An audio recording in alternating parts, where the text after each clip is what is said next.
¿Por qué este hombre golpea a otro hombre con ramas de pirul?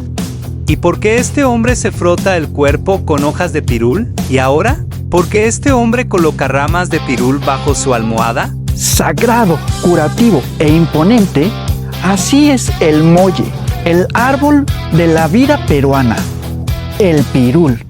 Descubre este misterio con nosotros. El árbol sagrado que cura e intoxica. Imagina que tienes tos que no se va, bronquitis, un dolor de muelas insoportable, una herida que no cicatriza, cólicos menstruales que te doblan en dos, reumatismo que no te deja dormir, mosquitos que no dejan de picarte en cada verano, un cultivo entero de papas devorado por gusanos, bacterias resistentes que ya no responden a los antibióticos comunes y hasta esa sensación real de que alguien te echó el mal de ojo. ¿Qué tienen todos estos problemas en común? Un mismo árbol lleva casi 5 siglos siendo la respuesta silenciosa a todos ellos en América Latina. Crece en camellones, terrenos baldíos y patios de escuela. Casi nadie lo sembró a propósito y sin embargo está en todas partes. Pero aquí está el giro. Ese mismo árbol que promete curar también puede intoxicar. Puede provocarte una alergia en la piel solo por tocarlo. Puede enfermar a tus gallinas, a tu perro y durante un tiempo una agencia de Estados Unidos llegó a prohibirlo como alimento. ¿Cura o veneno o ciencia? ¿Por qué un árbol de los Andes terminó siendo parte del paisaje de medio México? Vamos a desarmar esta planta pieza por pieza. Su historia, sus nombres, lo que dice la ciencia real, sus usos comprobados y el precio que te puede cobrar si no lo respetas. El pirul, molle o aguribay.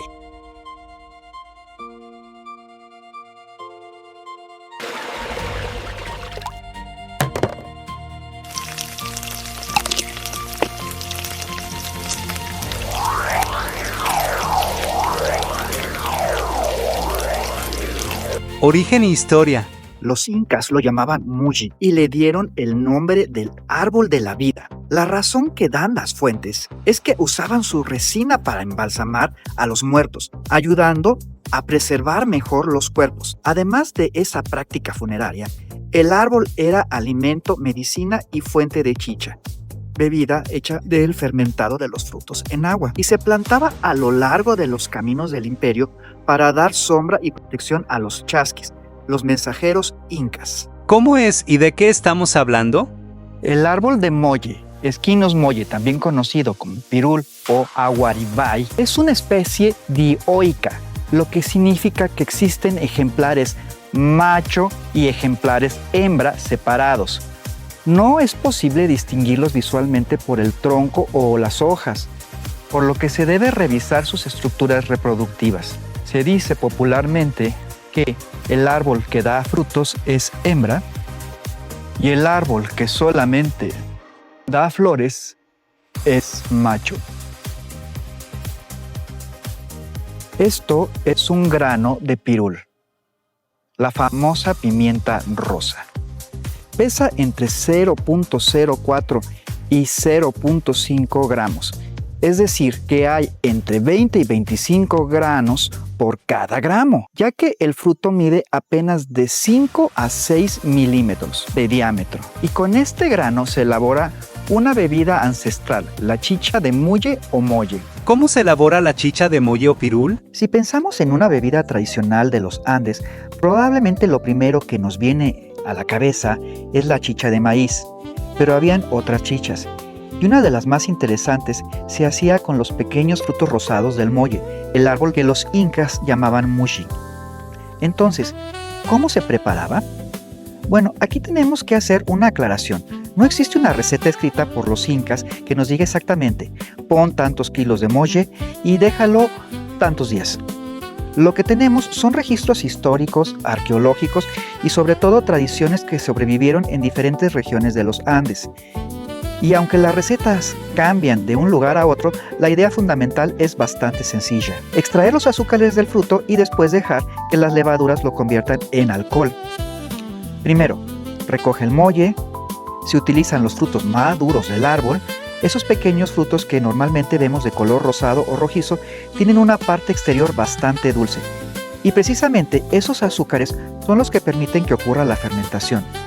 Primero se seleccionan los frutos y se retiran las hojas, ramas y otras impurezas. Después venía un paso muy importante: frotarlos o lavarlos para extraer esa parte dulce. En algunas tradiciones se restregaban suavemente los frutos maduros entre las manos dentro del agua caliente, intentando sacar el sabor dulce sin extraer demasiado los componentes amargos del fruto. Después, extraer el dulce del molle. El objetivo era conseguir algo parecido a un mosto, es decir, un líquido dulce que posteriormente pudiera fermentar. Una receta tradicional documentada utiliza aproximadamente 1 kilogramo de fruto para varios litros de agua. Los frutos se enjuagan rápidamente, se dejan en agua tibia durante unas horas y después se cuela el líquido. En otras comunidades el proceso cambia. Por ejemplo, en Congaya, en los Andes peruanos, se ha documentado que los frutos maduros se frotan, se les retira la cáscara y después se colocan en un buiñú, un cántaro, para que fermenten durante 2 o 3 días o incluso más. Y aquí aparece la parte mágica: la fermentación. No es que los incas tuvieran que agregar alcohol, todo lo contrario. El alcohol aparece gracias a las levaduras. Estos pequeños microorganismos consumen los azúcares del molle y producen alcohol y dióxido de carbono. Por eso, después de unos días, aquel líquido dulce se transforma en una bebida completamente diferente. Tradicionalmente se dejaba fermentar en recipientes como cántaros, porongos o botijas. El tiempo podía variar dependiendo de la receta y de las condiciones ambientales. Algunas preparaciones documentadas hablan de unos 3 días, mientras que otras dejan la bebida fermentando más tiempo. Y eso también explica por qué no existe una única chicha de molle. La temperatura, la cantidad de azúcar, las levaduras presentes en el ambiente y el tiempo de fermentación podían cambiar completamente el resultado. La chicha de molle, una bebida arqueológica. Siglos antes del apogeo del Imperio Inca, entre el 650 y el 1050 después de Cristo, en el sitio de Huari del Cerro Baúl en Moquegua, se encontró una enorme instalación dedicada a la producción de bebidas fermentadas, y existen evidencias que la chicha de molle ya era consumida para múltiples motivos en la cultura Huari. Probando la chicha de molle o tepache de pirul. Bueno, y esta es mi cara probando la chicha de molle. ¿Cuál es mi veredicto? Mi veredicto es que sabe exactamente a las bolitas del pirul, a la famosa pimienta rosa, pero quizá un poco más ácido y con el típico sabor de fermentado. Lo he mejorado un poco colocando un poco de canela y creo que ha funcionado, y quizá pienso que definitivamente funcionaría más colocándole un poco de estrellas de anís y acelerando más la fermentación con levadura de cerveza, pero quiero decir que mi veredicto final es, pues el sabor no es tan malo. ¿Qué dice la ciencia sobre este árbol? Empecemos por lo que realmente contiene esa planta. Su corteza exuda una resina cargada de terpenos, monoterpenos como el alfa-pineno, beta-pineno, limoneno y alfa-felandreno, además de sesquiterpenos y terpenos y triterpenos como el ácido masticadinónico. Esta mezcla es la responsable de casi todo lo que este árbol puede hacer. Para bien y para mal, con esa composición en mano, decenas de laboratorios en todo el mundo la han puesto a prueba. Propiedades. Antimicrobiana. El aceite esencial de sus hojas y frutos inhibe bacterias como el Staphylococcus aureus y el Escherichia coli, y hongos como la Candida albicans, incluso frente a cepas resistentes a antibióticos comunes. Antioxidante. Comprobada en pruebas de laboratorio, estándar como DPPH y ABTS. Antitumoral. Un compuesto aislado de la resina de la corteza llamado terebinteno mostró capacidad de inhibir el crecimiento de células de cáncer de colon en humanos en cultivos. Antidiabética preliminar. Algunos extractos inhiben las enzimas alfa-amilasa y alfa-glucosidasa, que son las que digieren carbohidratos, lo que podría ayudar a controlar picos de glucosa. Insecticida. Extractos de hojas y semillas han demostrado matar o repeler plagas agrícolas reales como el gusano blanco de la papa y el escarabajo de la hoja del olmo. Advertencia científica importante. La mayoría de estos estudios son preclínicos, en placas de laboratorio o en animales. no en ensayos clínicos con humanos. Los propios investigadores lo repiten en sus conclusiones. Hay pocos estudios farmacológicos y toxicológicos rigurosos a pesar del uso tradicional tan extendido. Es decir, la evidencia es prometedora, pero todavía no hay una dosis clínica validada como en un medicamento de farmacia. Usos científicos y cotidianos. Toda esa química no se queda encerrada en un laboratorio. Este árbol tiene aplicaciones muy concretas, tanto científicas como cotidianas. Extracción de aceite esencial para pruebas antibacterianas y antifúngicas contra patógenos de importancia clínica. Bioensayos de toxicidad en modelos como Artemia salina y ratones, para medir seguridad antes de cualquier uso terapéutico. Desarrollo de biopesticidas naturales para agricultura sostenible, probados contra plagas de cultivos como la papa. Sus frutos secos se venden como pimienta rosa, condimento para carnes, ensaladas y guisos en todo el mundo. La chicha de molle, en Perú, fermentada a partir de sus frutos. Su resina blanquecina se usaba como goma de mascar para fortalecer las encías y sanar úlceras de la boca. Su aceite se usa hoy en enjuagues bucales y dentífricos, aceite de hojas y semillas, como fijador en perfumes, lociones, jabones y talcos, frotado en la piel, ahuyenta mosquitos. Cocción de hojas, corteza y raíz para teñir lana y algodón de amarillo. Madera para mangos de herramientas, estacas y sillas de montar. Leña y carbón.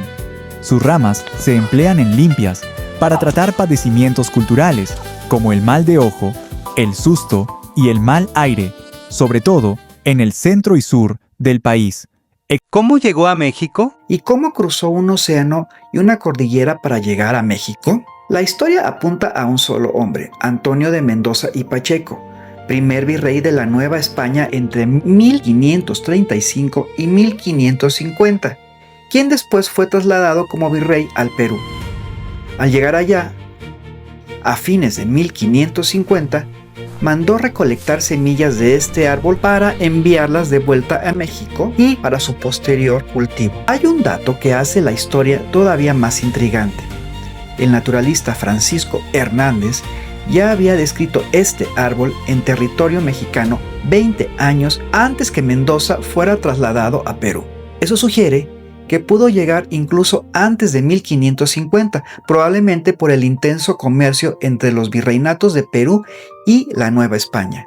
El resultado: hoy se considera la invasión biológica documentada más antigua del continente americano. En casi 500 años colonizó el altiplano central, el Valle de México, y fue adoptado tan profundamente por los pueblos originarios como los nahuas, otomís, zapotecos y mixes, totonacos, que hoy parece que es de aquí de toda la vida.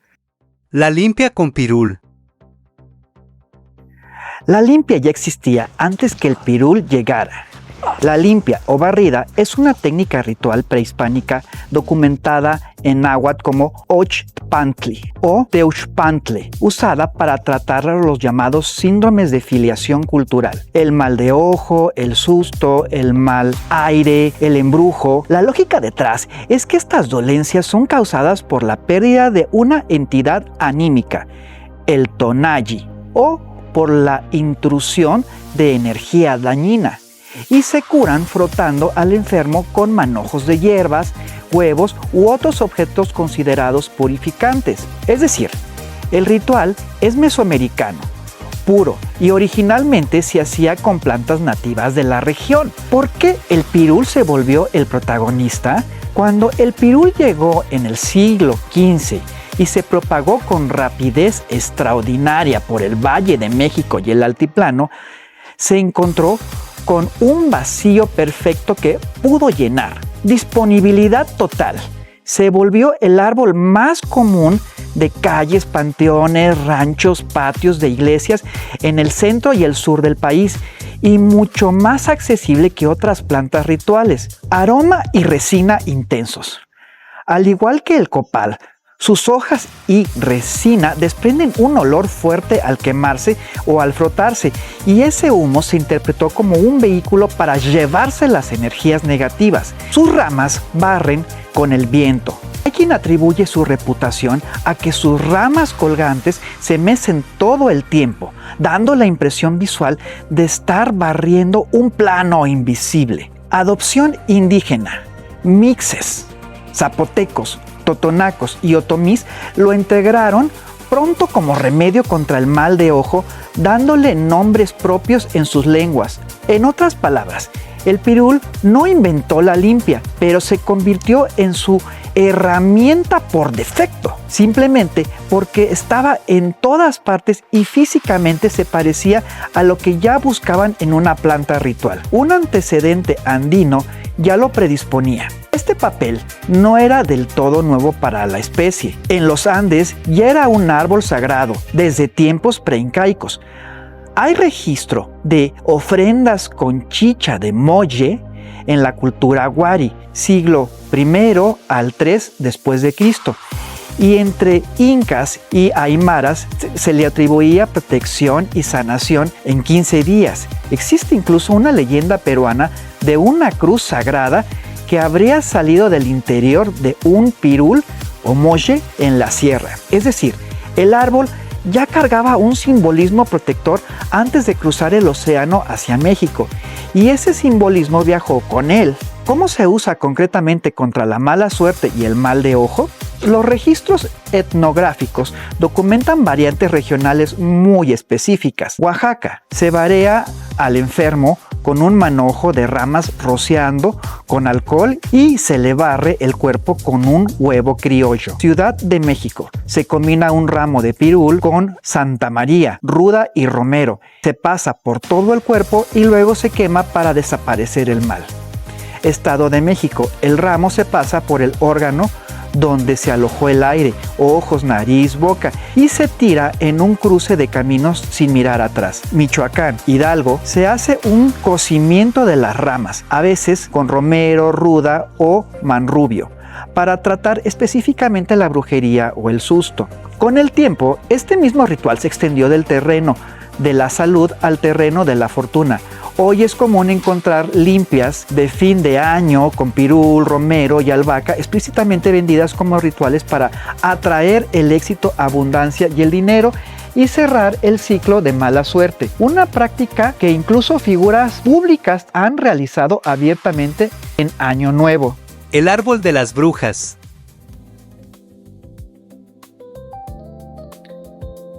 ¿Cómo terminó siendo el árbol de las brujas? Su fama se intensificó con leyendas que lo asociaban directamente con la magia. Se dice que atrae brujas que se transforman en bolas de fuego que se posan en sus ramas, y por eso también se usa para contrarrestar hechizos y trabajos de magia negra, no solo para prevenir mala suerte cotidiana. Algunas familias incluso colocan una rama en forma de U bajo la almohada para propiciar buen sueño, o cuelgan ramas frescas cerca de la entrada de la casa como escudo espiritual permanente. Vale la pena cerrar con la misma honestidad que usamos en el guión, como reconocen las propias fuentes de divulgación. Estas prácticas no tienen respaldo científico demostrado. Su fuerza está en el significado cultural y en el efecto placebo psicológico de sentirse purificado. Ahora, la parte que nadie puede saltarse, porque este árbol cura, pero también puede hacer daño si no se respeta. La infusión tradicional más citada: una cucharada de hojas secas por litro de agua recién hervida, dejar reposar unos minutos y tomar hasta 3 tazas al día, según fuentes de fitoterapia y de medicina tradicional mexicana. Advertencias documentadas: embarazo y lactancia. Contraindicado. Hay evidencia experimental de actividad uterina y no existen estudios que garanticen que sea seguro para el feto o el bebé lactante. Niños menores de 12 años. Se recomienda evitar por inmadurez hepática y renal. Hay casos reales de niños intoxicados tras comer los frutos, confundiéndolos con golosinas. Piel sensible. El contacto con hojas frescas o resina puede provocar dermatitis alérgica de contacto. Presión arterial baja. Se ha reportado efecto hipotensor, por lo que no se recomienda en personas con presión ya baja.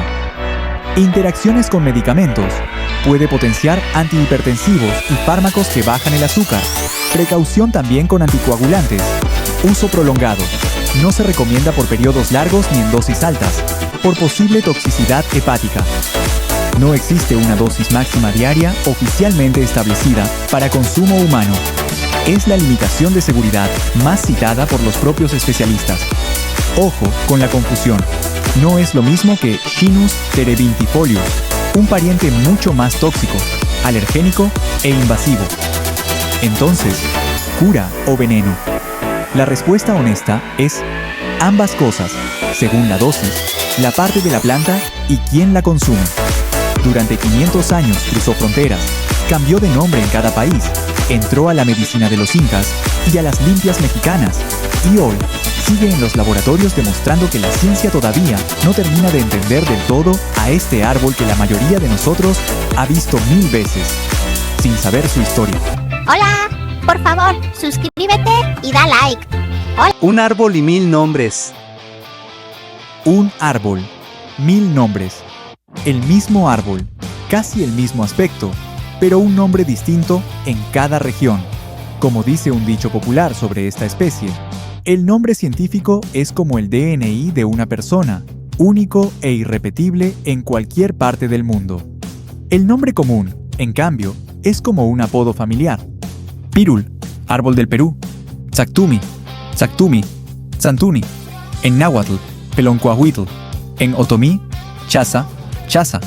En zapoteco, Yagaica, Yagalache. Conabio, Molle, Mulli. Guaribay, Cuyash, Kulash. Falsa pimienta. Wikipedia. Molle. Pimiento boliviano. Pimiento atacameño aguaribay. Gualeguay. Litoral. Terebinto. Pimiento. Molle de Castilla. Chichita. Corrientes y Misiones. Cib, Argentina. Anacahuita. Aguaribay, árbol del Perú. Jocotillo extranjero.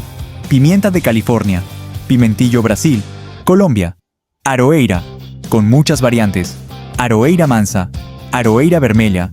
Aroeira branca. Monaco Nature Enciclopedia. España, donde también se cultiva. Falso pimentero, lentisco, molle, árbol de la pimienta. Todos estos nombres describen al mismo protagonista. Un árbol de hoja perenne, con racimos de bolitas rosadas que secas se venden en supermercados de todo el mundo bajo un nombre mucho más conocido: pimienta rosa.